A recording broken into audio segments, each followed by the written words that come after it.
नमस्कार, आप देख रहे हैं आवाज इंडिया, देश की भरोसेमंद आवाज। मैं हूं पिंकी। खबरों का सिलसिला शुरू करने से पहले आइए नजर डाल लेते हैं आज की हेडलाइंस पर। सीशेल्स के राष्ट्रपति से मिले पीएम मोदी, जमीन, समुद्र और हवा तीनों क्षेत्रों में और मजबूत हुए रिश्ते। सुप्रीम कोर्ट का बड़ा फैसला, सिकंदर बदुशा औलिया दरगाह में रोजाना नमाज पर रोक बरकरार। शरद पवार की तबीयत अचानक बिगड़ी, पुणे के अस्पताल में भर्ती। सावरकर भारत रत्न से भी ऊपर है, कंगना रनौत ने मोहन भागवत के बयान का किया समर्थन। और इलॉन मस्क का नया मिशन, मंगल से पहले चंद्रमा पर बसेगा शहर। अब खबरें विस्तार से। भारत और सीशेल्स के बीच साझेदारी एक नए अध्याय की ओर बढ़ती रही है, जब प्रधानमंत्री नरेंद्र मोदी ने हैदराबाद हाउस में सीशेल्स के राष्ट्रपति पैट्रिक हरमिनी के साथ अहम द्विपक्षीय बैठक की। दोनों नेताओं ने रणनीतिक, आर्थिक और समुद्री सहयोग पर विस्तार से चर्चा की और आपसी साझेदारी को और मजबूत करने पर सहमति जताई। इसके बाद संयुक्त प्रेस वार्ता में पीएम मोदी ने राष्ट्रपति हरमिनी का भारत में स्वागत किया और राष्ट्रपति चुने जाने पर 1.4 अरब भारतीयों की ओर से शुभकामनाएं दी। उन्होंने कहा कि यह हरमिनी की पहली भारत यात्रा है, जो दोनों देशों के बढ़ते रिश्तों का प्रमाण है।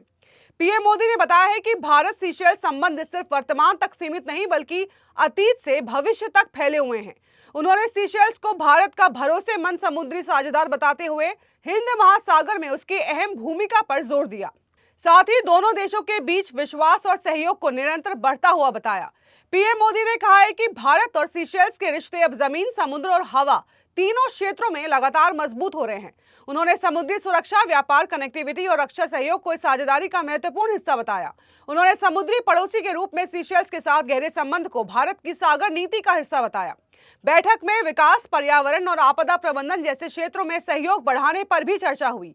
पीएम ने भरोसा जताया है कि आने वाले वर्षों में दोनों देशों के रिश्ते और मजबूत होंगे। सुप्रीम कोर्ट ने तिरुपरनकुंड्रम विवाद पर मद्रास हाई कोर्ट के फैसले को बरकरार रखते हुए दरगाह में रोजाना नमाज की अनुमति देने से इनकार कर दिया है।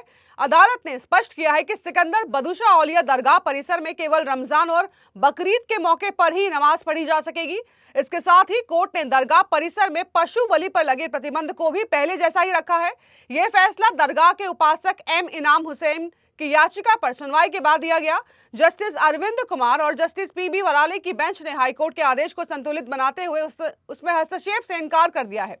याचिकाकर्ता के वकील प्रशांत भूषण ने दलील दी है कि इलाके में कभी कानून व्यवस्था की समस्या नहीं रही है।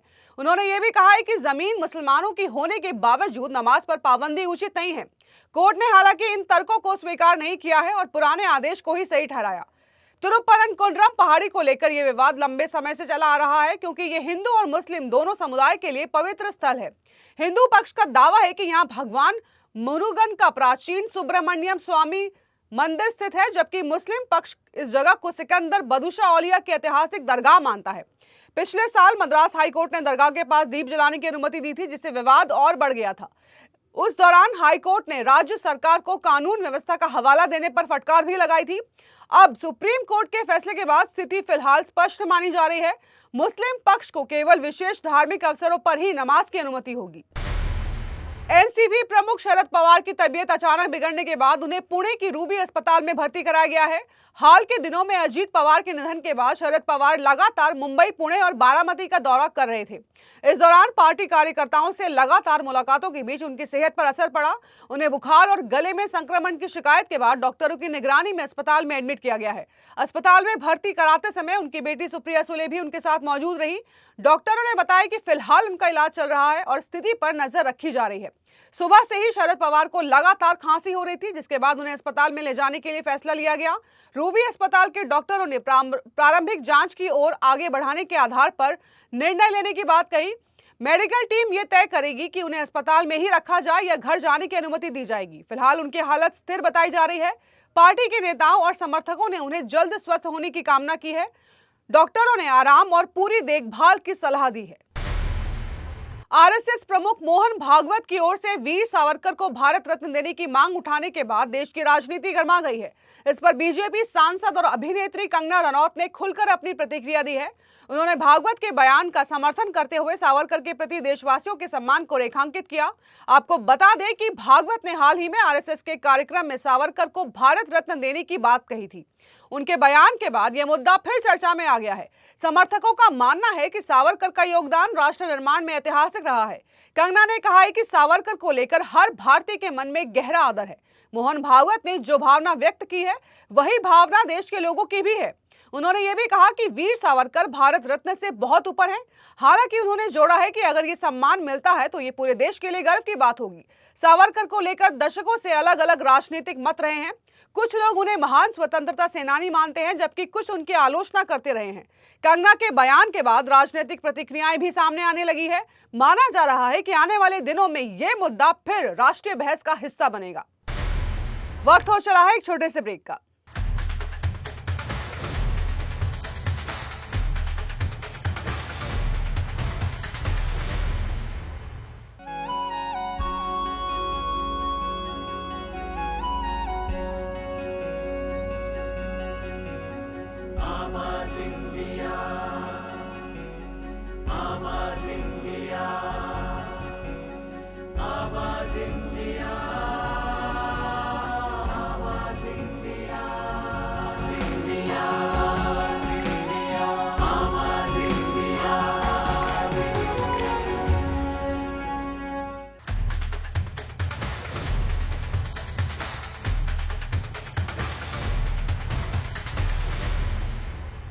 ब्रेक के बाद आप सभी का स्वागत है। बढ़ते हैं अगली खबर की ओर।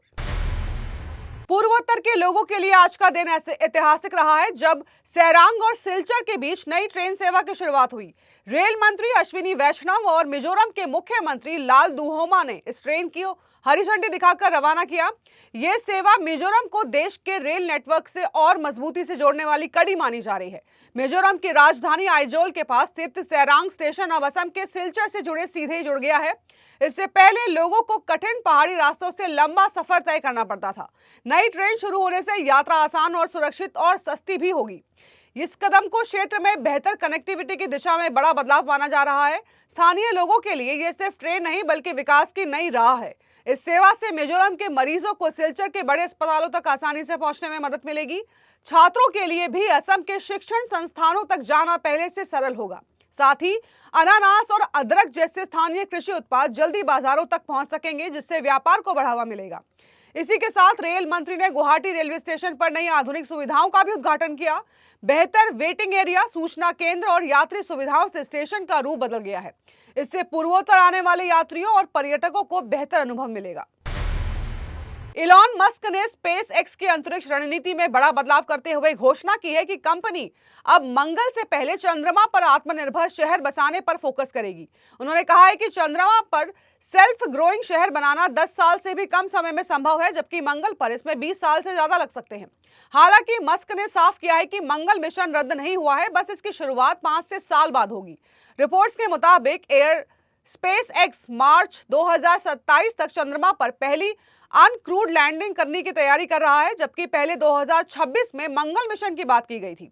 यह बदलाव स्टारशिप रॉकेट के विकास से जुड़ा है, जिसे नासा के आर्टेमिस प्रोग्राम के तहत लूनर लैंडर के रूप में इस्तेमाल किया जाएगा। मस्क का मानना है कि चंद्रमा पर बेस बनाना ज्यादा आसान है, क्योंकि यह पृथ्वी से सिर्फ 3 दिन दूर है और वहां बर्फ मिलने की संभावना है, जिससे ईंधन बनाया जा सकता है।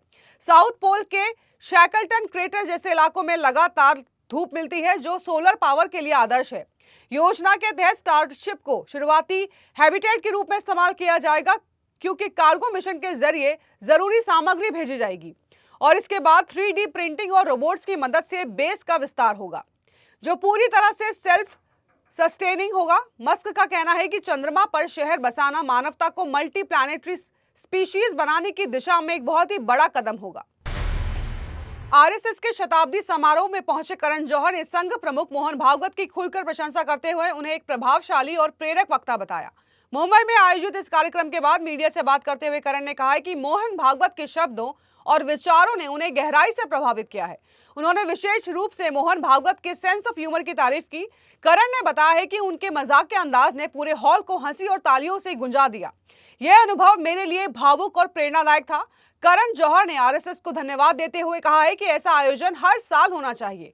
उनके मुताबिक इस तरह के संवाद समाज और इंडस्ट्री के लिए बेहद महत्वपूर्ण है। आपको बता दें कि आरएसएस के इस दो दिवसीय शताब्दी कार्यक्रम में फिल्म जगत की कई बड़ी हस्तियां शामिल हुई। पहले दिन सलमान खान, रणबीर कपूर, मोहित सूरी, सुभाष घई, नितेश तिवारी, ओम राउत और प्रसून जोशी मौजूद रहे। वहीं दूसरे दिन करण जौहर के साथ अक्षय कुमार, विक्की कौशल, अनन्या पांडे, रवीना टंडन और शिल्पा शेट्टी ने शिरकत की। जैकी श्रॉफ, रूपाली गांगुली और विनीत कुमार सिंह भी कार्यक्रम का हिस्सा बने।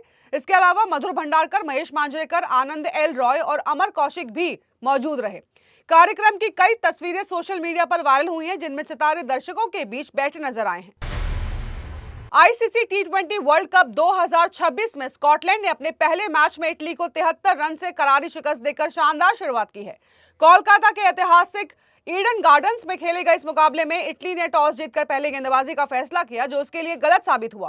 पहले बल्लेबाजी करते हुए स्कॉटलैंड ने 20 ओवर में 4 विकेट पर 207 रन का विशाल स्कोर खड़ा किया। सलामी बल्लेबाज जॉर्ज मुंसे ने 84 रन की आक्रामक पारी खेली और माइकल जेम्स ने 37 रन जोड़े। दोनों के बीच 115 रन की मजबूत साझेदारी ने स्कॉटलैंड को शानदार शुरुआत दिलाई। इटली के गेंदबाज विकेट के लिए संघर्ष करते नजर आए और पूरी पारी सिर्फ 4 सफलता ही हासिल कर सकी। स्कॉटलैंड की मजबूत बल्लेबाजी ने मैच पर उसकी पकड़ मजबूत कर दी। 208 रन के लक्ष्य का पीछा करते हुए इटली की शुरुआत खराब रही और उसने 40 रन के भीतर 3 विकेट गंवा दिए। हैरी मनेंटी और बेन मनेंटी ने कुछ देर संघर्ष करते हुए टीम को 100 रन के पार पहुंचाया। बेन मनेंटी ने 31 गेंदों में 52 रन की जुझारू पारी खेली, लेकिन बाकी बल्लेबाजों ने उनका साथ नहीं दिया। साझेदारी टूटते ही इटली की बल्लेबाजी बिखर गई और पूरी टीम 16.4 ओवर में 134 रन पर ऑल आउट हो गई। स्कॉटलैंड के लिए माइकल लिस्क सबसे सफल गेंदबाज रहे, जिन्होंने 4 विकेट झटके। इस जीत के साथ स्कॉटलैंड ने टूर्नामेंट में दमदार आगाज किया। वहीं इटली को अपने पहले ही मैच में बड़ी हार का सामना करना पड़ा। तो देश और दुनिया की बड़ी खबरों में फिलहाल के लिए इतना ही। जुड़े रहिए आवाज इंडिया के साथ, जल्द होगी मुलाकात। तब तक के लिए नमस्कार।